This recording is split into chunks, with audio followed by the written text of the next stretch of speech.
Hey everybody, welcome to Here's Out. I'm Patrick, And I'm Paul. and we're covering J.J. Abrams' films, the films where he was a director, and we're going to rate them from worst to best. So we do films, we do videos every Tuesday and Thursday.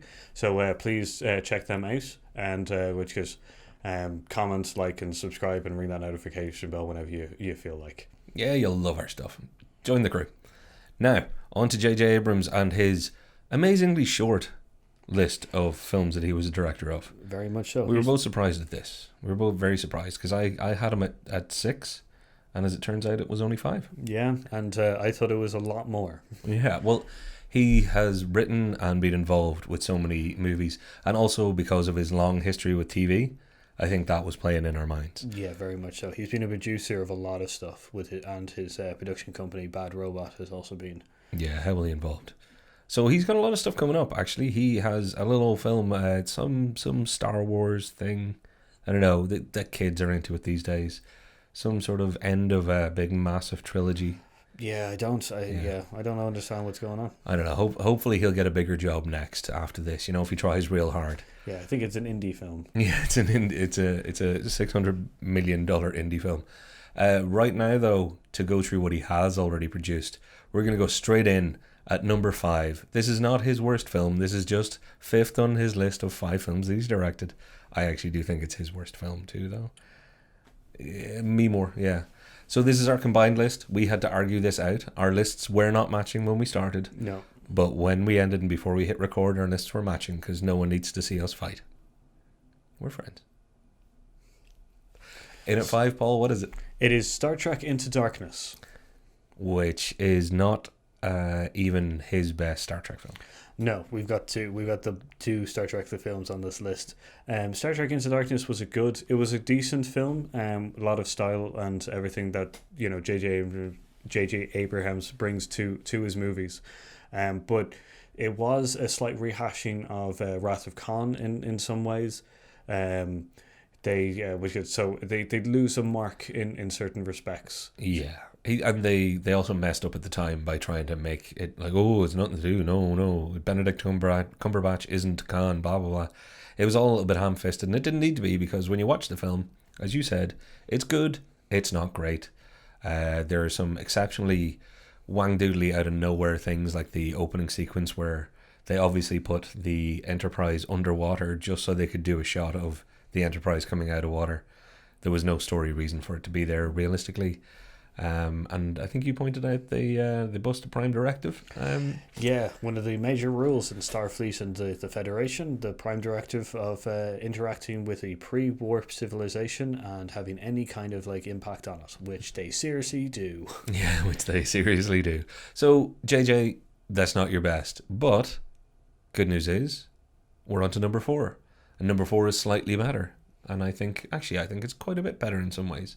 It is Mission Impossible 3. Yeah, so it is the third installment of the Mission Impossible franchise, right after the Ang Lee Mission Impossible 2. Very interesting storyline and everything. It's got one thing in it that me and Patrick have an intrigue to, which is the rabbit's foot, the device in which the movie is surrounded around. And another wang doodle in a JJ film. It's good. It saved the franchise, or not saved. Well, maybe saves the wrong word. It, I think, is the reason the franchise continued and became what it is today. Yeah. Without Mission Impossible 3, it was that turning point. It was the jump-off point for what ended up being Ghost Protocol and all of that Rogue Nation stuff that we've seen since. So that in itself is credit to the film. The film, well made, well shot. I think Philip Seymour Hoffman's performance, I think J.J. Abrams got a lot out of him and really knew what he was doing with that, which is great. But then again, it's of all the Mission Impossible films looking back now, it's maybe not even the best of all of them. But it's a good. No, I say that Ang Lee's kind of Mission Impossible 2 may have damaged the franchise, but the Mission Impossible 3 really rekindled the fire of the Mission Impossibles.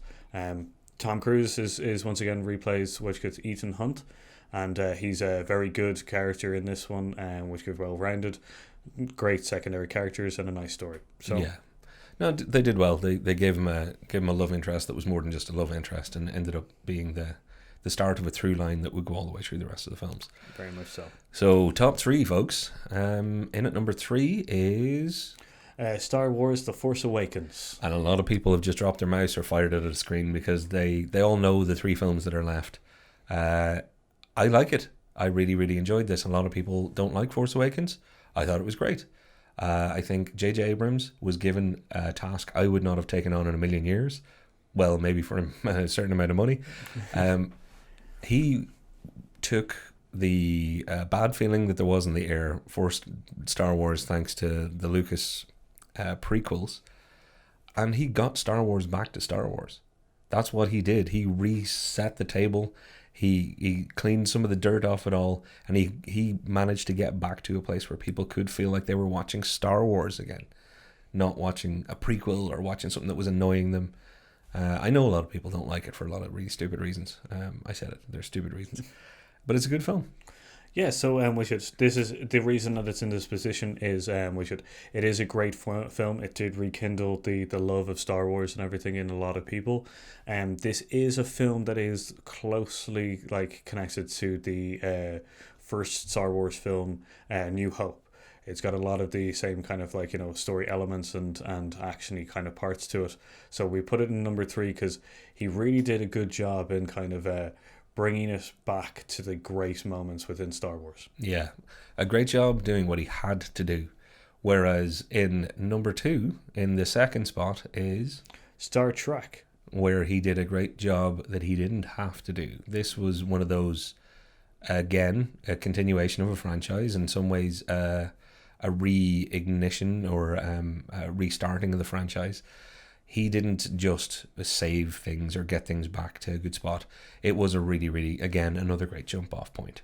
Oh, it's a fantastic film. He rekindled the Star Trek franchise, told a little bit of his own story with elements of a past story. So he really did well with this one. Yeah. And it also gave him his biggest kind of directorial kind of stamp on a film, which is the lens flare. Oh, did it come out before or after the film we're going to talk about next? Because actually, are we moving on to number 1? We are moving on to number 1 now. Because in number 1 is a film that could have been called Lens Flare. Very much so. It is the only film in this list that he has written and directed and produced and the whole lot. This is very much his film. It's Super 8. Super 8 in at number 1. I know a lot of people don't like it. A lot of people see it as just an homage to Steven Spielberg. It is, but it's a very good homage to Steven Spielberg. It is very much so. The reason we put this into number 1 is that it is J.J. Abrams' own film. So it is not a retelling of a story. It is not rehashing of a franchise or anything like that. This is his own film that he made. Yeah. So, credit to the guy. When you look at this list, this film, a lot of people will go, oh, well, there's 2 Star Trek films, 1 Star Wars film, 1 Mission Impossible film. Maybe all he can do is, which is a hell of a skill, reboot, refire or redirect or reignite franchises. Then you get a look at this list and you go, oh yeah, but what about Super 8? If he was only able to do that, he wouldn't have been able to do Super 8. Even if you only think it's an above average film, that's a hard thing to do from scratch. So he deserves some credit. He can do a lot of things when it comes to restarting and reigniting, but this film was from scratch, very good, and it was obviously personal to him. You can tell he was a Spielberg fan, and you can feel it. You feel it in a positive way watching this movie. Very much so. Which is, we may rejig this list when the new indie Star Wars film comes out, which goes episode 9, which goes so far our list is how we felt these movies should be placed. Yeah, and I would love to hear from you how wrong we are, because there's nothing I like hearing about more than how wrong we are. I'm used to being wrong. I think we're both becoming accustomed to being wrong. Welcome to YouTube. So get in those comments below. Let us know how you would have ranked all this stuff. Let us know what our worst choice, our worst positioning is. And don't forget to like. Don't forget to share. And if you do like this stuff, please give us a subscribe, because we'd love to bring you more of this crazy nonsense. So, I've been Paul. And I've been Patrick. And we've been Hear Us Out. See you next time.